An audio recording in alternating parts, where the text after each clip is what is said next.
안녕하세요. 저는 영락 어린이집을 거쳐 아동기, 청소년기, 청년 시기를 오산침례교회와 함께 보냈고 지금도 함께 있는 전승현 집사입니다.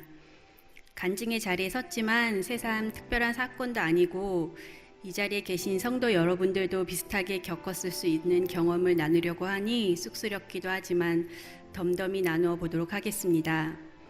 저는 둘째 아이를 출산하면서 회사 생활을 접고 육아에 전념하고 있었습니다. 둘째가 올해 6살이니 저의 사회활동이 끝난 지도 어느새 만 5년이 되는 셈이죠.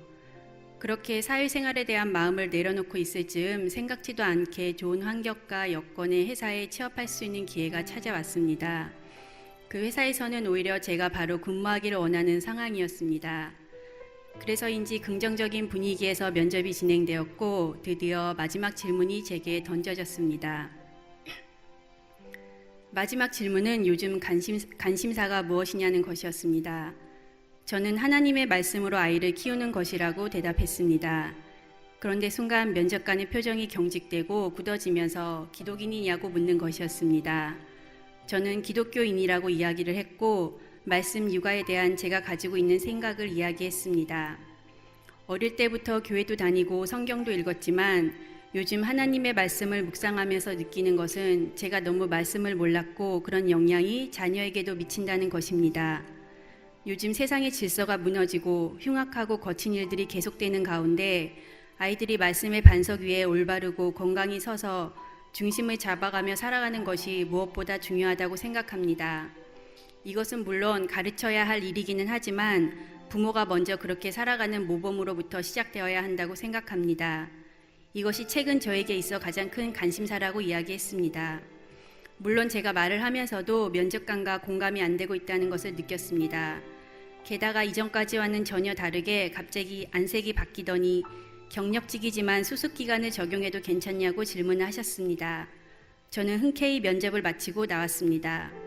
그런데 당연히 합격할 것이라는 예상을 뒤집고 함께 일하기 힘들겠다는 연락이 왔습니다.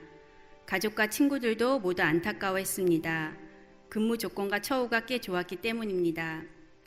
마지막 질문에 대해 제가 기독교인인 것과 하나님의 말씀에 대한 제 생각을 이야기하지 않았다면 당연 취업할 수 있는 기회였다고 주변 사람들이 안타까워했습니다. 그러면서 다음부터는 그런 이야기 말고 몇 권의 책을 읽겠다는 독서 계획이나 이야기하라고 말해주기도 하였습니다. 어느새 세상 사람들이 기독교인들을 향해 가진 부정적인 편견들이 많이 있는 것 같으니 혹시 모를 불이익을 피해야 하지 않겠냐는 생각에서 제게 조언해 주신 것이겠죠. 그런데 이 상황을 통하여 확신에 또 확신이 드는 것은 저는 동일한 상황이어도 동일한 고백을 할 수밖에 없을 것이란 사실입니다. 떨어졌는데 제 안에 감사함과 평안함이 넘치면 어찌 됨일까요? 주위의 믿음의 동역자들은 하나님께서 너무 기뻐하실 거라며 오히려 저를 격려해 주셨습니다. 제가 어떤 일을 했기 때문에 하나님이 저를 기뻐하시는 분은 아니라는 것은 알고 있습니다. 그래도 복음을 부끄럽게 여기지 않고 제 입술을 통해 하나님의 말씀의 능력과 중요함을 고백하였다는 것이 저에게도 기쁨과 감사와 힘이 되었습니다.